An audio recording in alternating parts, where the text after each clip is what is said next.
Praise the lord. దేవుని పరిశుద్ధ నామమునకు మహిమ కలుగును గాక. ఆన్లైన్ ద్వారా ఈ యొక్క వేకప్ వార్డ్ను వీక్షిస్తున్న ప్రభునందు ప్రియులైన మీ అందరికీ ప్రభు అయిన యేసుక్రీస్తు నామంలో నా హృదయపూర్వక వందనాలు తెలియజేస్తూ ఉన్నాను. దేవుడు మనల్ని ప్రేమించి మన ఆయుష్ను పొడిగించి ఈ దినం కొరకు దేవుడు మనకి ఇచ్చినటువంటి వేకప్ వార్డ్ క్యాలెండర్ వాక్యము ఆత్మీయ ఆహారము ఏమనగా యిర్మీయా గ్రంథము 30వ అధ్యాయము 17వ వచనం. యిర్మీయా గ్రంథము 30వ అధ్యాయము 17వ వచనములో చివరి మాట, నీ గాయములను మాన్పెదను. దేవుడి యొక్క లేఖన భాగాలను తన యొక్క ఆత్మ ద్వారా మనందరికీ వివరించి బోధించినట్లుగా ప్రార్థించుకుందాం.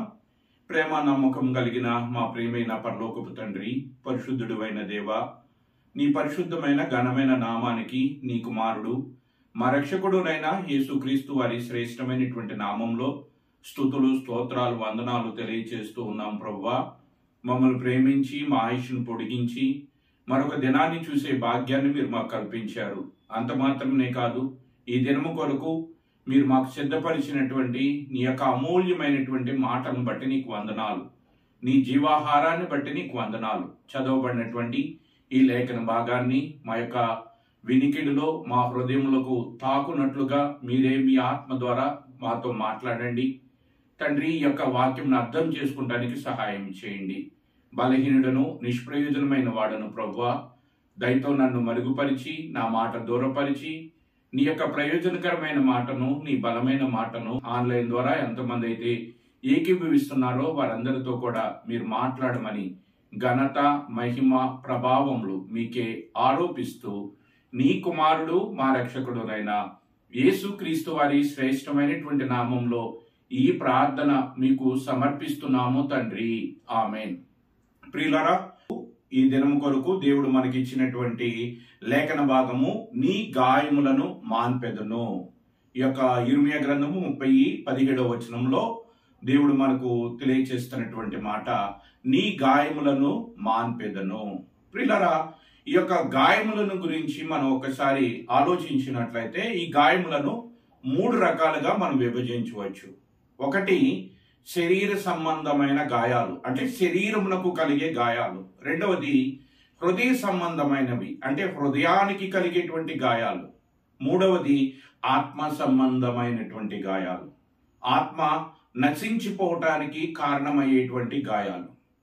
శరీర సంబంధమైనటువంటి గాయములను గురించి మనం ఆలోచన చేస్తే, శరీర సంబంధమైన గాయములకు ఈ లోకంలో మరి ఎన్నో మందులు దేవుడు ఏర్పాటు చేశాడు. అంత మాత్రమే కాదు, ఈ శరీర సంబంధమైన గాయముల నుండి మనకు విడుదల దయచేయటానికి, ఆ గాయాలను మాన్పటానికి, ఆ గాయముల నుండి మనకు స్వస్థతను కలగచేయటానికి దేవుడు ఈ లోకంలో వైద్యులను కూడా దేవుడు ఏర్పాటు చేశాడు. అందుకనే ప్రభువైన యేసుక్రీస్తు శరీరధారికి ఈ లోకంలోనికి వచ్చినప్పుడు ఆయన అన్నటువంటి మాట, ఆరోగ్యవంతులకు వైద్యుడు అవసరము లేదు అంటున్నాడు. అంటే వైద్యులను కూడా దేవుడే ఏర్పాటు చేశాడు, మందులను దేవుడు ఏర్పాటు చేశాడు మనకు కలిగిన శరీర సంబంధమైనటువంటి గాయములను మాన్పటానికి. మరి రెండవదిగా హృదయ సంబంధమైన గాయాలు, హృదయానికి తగిలేటువంటి గాయాలు.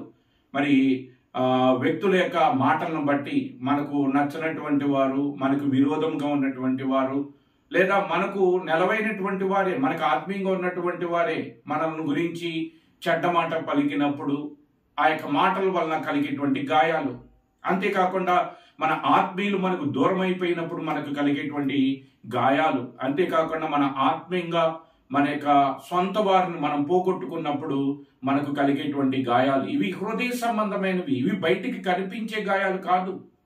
అయితే ఈ హృదయ సంబంధమైన గాయాలకు మరి మెడిసిన్ గా, మందుగా దేవుడు ఏమి ఏర్పాటు చేశాడంటే కాలాన్ని. కాలమే అన్నిటికీ కూడా సమాధానం చెప్తుంది. కాలమే మన హృదయ సంబంధమైన గాయాలను మాన్చివేస్తుంది. అది ఆ యొక్క హృదయ సంబంధమైన గాయాలను మాన్పేదుగా కాలం ఉండటాన్ని మనం చూడగలం. మరి ఈ యొక్క మూడవదిగా మనం ఆలోచించినట్లయితే, మూడవది అది ఆత్మ సంబంధమైన గాయం. ఈ ఆత్మ సంబంధమైనటువంటి గాయము దేని వల్ల కలుగుతుంది అంటే అది మనిషి దేవుని యొక్క మార్గములో నుండి తొలగిపోయినప్పుడు, దేవుని యొక్క ఆజ్ఞలను అతిక్రమించినప్పుడు కలిగేటువంటి గాయాలు, అనగా ఈ యొక్క ఆత్మ సంబంధమైనటువంటి గాయాన్ని గురించి మనం ఏమనుకోవచ్చు అంటే ఇది మరి పాపపు గాయము అనుకోవచ్చు. ఈ యొక్క పాపపు గాయమునకు లోకంలో ఎక్కడా కూడా మందు లేదు. లోకంలో ఎక్కడా కూడా వైద్యుడు అనేటువంటి వాడు లేడు. ఏ వైద్యుడు కూడా ఈ యొక్క గాయాలను మాన్పలేడు. ఏ వైద్యుడు కూడా ఈ యొక్క గాయాలకు మందు వెయ్యలేడు. అది హృదయ సంబంధమైన గాయాలు కాలము బాగు చేయవచ్చు. శరీర సంబంధమైన గాయాలను మాన్పటానికి లోకంలో ఎన్నో రకాలైనటువంటి మెడిసిన్స్ ఉన్నాయి. అంటే అన్ని గాయాలు మానిపోతాయని కాదు, కానీ ఆ యొక్క గాయాల నుంచి విడుదల పొందటానికి, స్వస్థత పొందటానికి లోకంలో వైద్యులు ఉన్నారు, లోకంలో మందులు ఉన్నాయి. అయితే ఈ యొక్క ఆత్మ సంబంధమైన గాయము ఆ దేవుని ఆజ్ఞను అతిక్రమించుట ద్వారా కలిగేటువంటి పాపం అనేటువంటి గాయానికి ఈ లోకంలో ఎక్కడా కూడా మందు లేనే లేదు. అందుకనే ప్రవక్త అయినటువంటి నహూము మరి తాను రాసినటువంటి ఆ యొక్క గ్రంథంలో 3వ అధ్యాయము 19వ వచనంలో ఈ రీతిగా తెలియజేస్తూ ఉన్నాడు.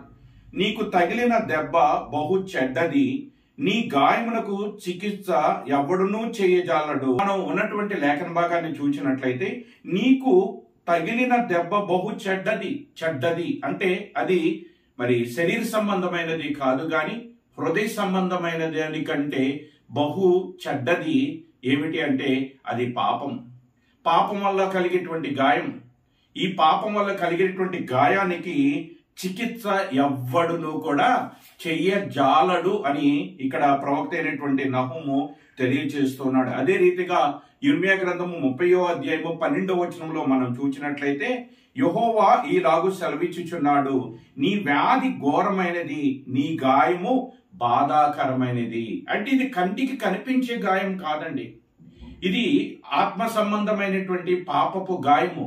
ఇది కంటికి కనబడదు, కానీ దీనివల్ల వచ్చేటువంటి ప్రతిఫలము అది చాలా భయంకరమైనటువంటిది. అందుకని అంటున్నాడు, నీ గాయము, నీ వ్యాధి ఘోరమైనది, నీ గాయము బాధాకరమైనటువంటిది. ఈ యొక్క గాయమునకు స్వస్థత ఈ లోకంలో ఎక్కడ దొరకదు. దావీదు తాను రాసిన కీర్తనల గ్రంథము 38వ అధ్యాయము 5వ వచనంలో ఏమని తెలియజేస్తున్నాడంటే, నా మూర్ఖత వలన కలిగినటువంటి గాయములు దుర్వాసన గలవై ఉన్నవి అంటున్నాడు. అంటే ఈ పాపము వల్ల వచ్చేటువంటి గాయములు కలగచేసేటువంటి వాసన అది దేవుని దృష్టికి ఎలాగున్నది అంటే దుర్వాసనగా ఉన్నది. దేవుడు సహింపలేనటువంటిగా, దేవుడు భరింపలేనటువంటి మరి గాయముగా ఇవి కనబడుతూ ఉన్నది. అందుకనే ప్రవక్త అయినటువంటి యెషయా మరి తాను ఇశ్రాయేలు గురించి ప్రవచిస్తూ ఆయన అన్నటువంటి మాట, యెషయా గ్రంథము 1వ అధ్యాయము 6వ వచనాన్ని మనం ఒకసారి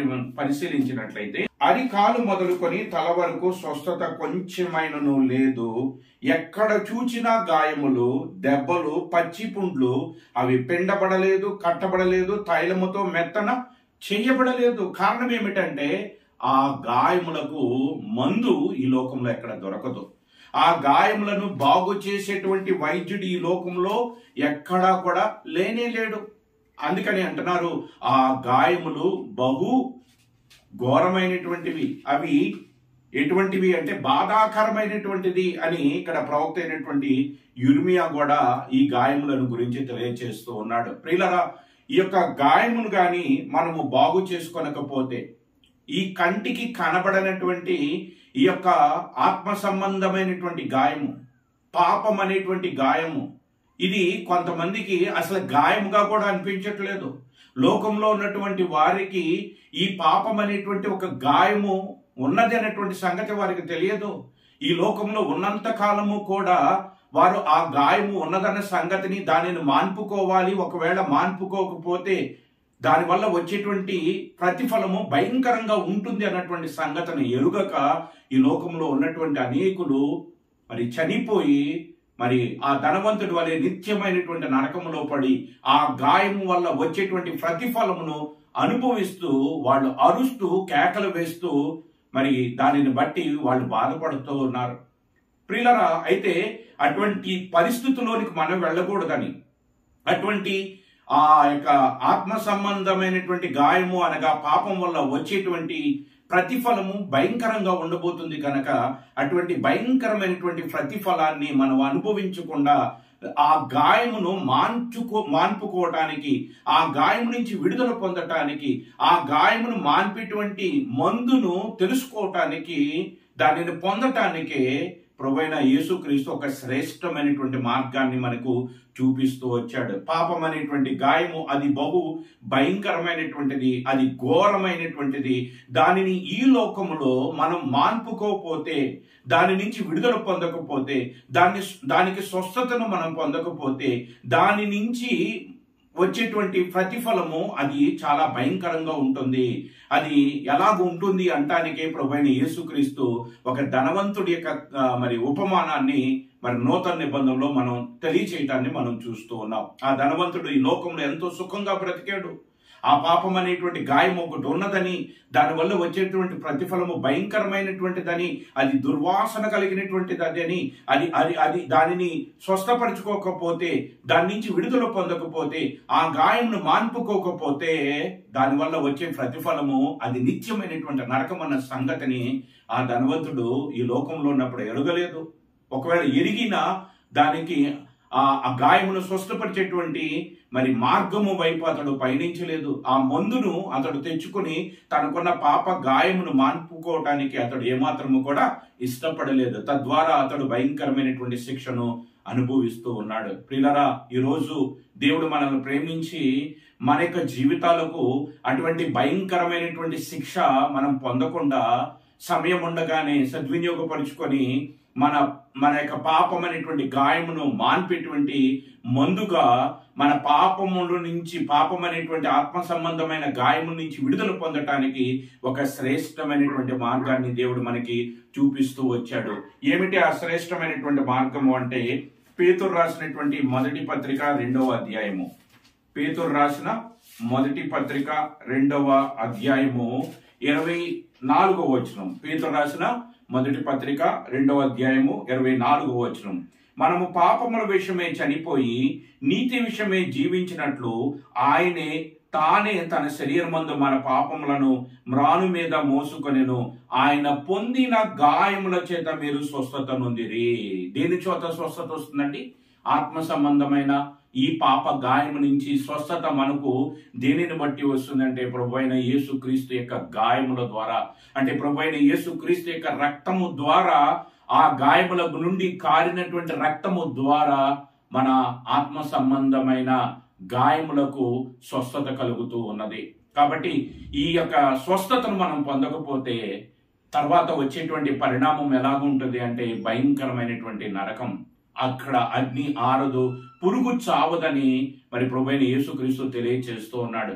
అటువంటి యాతనకరమైనటువంటి స్థలంలోనికి వెళ్లకుండా సమయం ఉండగానే మనకున్నటువంటి గాయములను మాన్పటానికి మార్గమైనటువంటి యేసుక్రీస్తు వద్దకు వచ్చి ఆయన రక్తము ద్వారా మన పాపములకు క్షమాపణ దొరుకుతుంది కనుక, మన గాయములకు స్వస్థత దొరుకుతున్నది కనుక ప్రభువైన యేసుక్రీస్తు యొద్దకు వచ్చినటువంటి వారమై, ఆయన రక్తమందు కడగబడినటువంటి వారమై, ఆయన ద్వారా మన పాపములకు క్షమాపణ మనం పొందాలని ఈ యొక్క దినమందు దేవుడు తన యొక్క లేఖముల ద్వారా మనల్నందరినీ కూడా తన యొద్దకు పిలుచుచున్నాడు. అందుకనే ప్రయాసపడి భారం మోయుచున్న సమస్తమైన వారులారా నా యొద్దకు రండి, నేను మీకు విశ్రాంతిని ఇస్తాను, మీకు స్వస్థతని ఇస్తాను, మీ పాపం అనేటువంటి గాయములను నేను మాన్పెదను. ఈరోజు దేవుడు మనకి ఇస్తున్నటువంటి ఈ యొక్క మాట ఏమిటి అంటే, మన యొక్క గాయములను ఆయన మాన్పు వాడై ఉన్నాడు. ప్రియులారా, ఆత్మ సంబంధమైనటువంటి ఆ అతి భయంకరమైనటువంటి ఘోరమైనటువంటి ఆ గాయమునే మాన్పినటువంటి వాడు మన శరీరమునకు కలిగినటువంటి గాయములను మాన్పుట ఆయనకేమీ అసాధ్యము కాదండి. ఆయనకి సమస్తము సాధ్యమే. 12 సంవత్సరముల నుంచి రక్తస్రావంతో బాధపడుతున్నటువంటి ఆ స్త్రీ ప్రభువైన యేసుక్రీస్తు దగ్గరికి రాగానే 12 సెకండ్స్ లోనే ఆమె స్వస్థత పొందింది. ఎంతో మంది వైద్యుల దగ్గరికి వెళ్ళింది, వైద్యుల వల్ల కాలేదు. ఆమె ప్రభువైన యేసుక్రీస్తు దగ్గర ఆమె మరి రోగమునకు, ఆమె గాయమునకు స్వస్థత ఆమె పొందగలిగింది. కాబట్టి మొట్టమొదట మనం ఆత్మ సంబంధమైనటువంటి స్వస్థతను మనం పొందితే, ఆత్మ సంబంధమైన పాపం అనేటువంటి రోగం నుంచి మనం విడుదల పొందితే, శరీర సంబంధమైనటువంటి స్వస్థత దేవుడు తప్పక మనకు అనుగ్రహిస్తాడండి. కాబట్టి ఈ యొక్క దినమున దేవుడు మనకిస్తున్నటువంటి మరి ఆదరణకరమైనటువంటి మాట, శ్రేష్టమైనటువంటి మాట, మనలను ఆయన తిరిగి ఆహ్వానిస్తూ ఆయన అంటున్నటువంటి మాట ఏమిటి అంటే, యిర్మీయా గ్రంథము 30వ అధ్యాయము 17వ వచనంలో, నీ గాయములను మాన్పెదను, నీ గాయములను మాన్పెదను, నేను నీకు ఆరోగ్యమును కలగ చేసేదను. దేవుడు ఇస్తున్నటువంటి ఈ లేఖన భాగాన్ని ఆధారం చేసుకొని మన యొక్క పాపము అనేటువంటి ఆత్మ సంబంధమైనటువంటి గాయం నుంచి విడుదల పొందటానికి మనం ప్రయత్నించినట్లయితే, మనకు ఉన్నటువంటి ఆత్మ సంబంధమైన గాయము నుంచి మనం స్వస్థత పొందితే, శరీర సంబంధమైన ఆరోగ్యము మనకి దేవుడు అనుగ్రహిస్తాడు.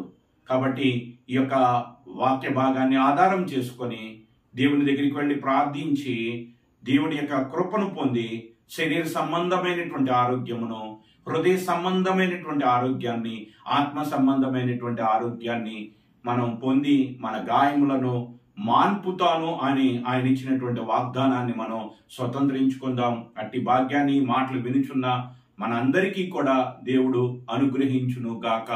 ఆమేన్. ప్రార్థించుకుందాం.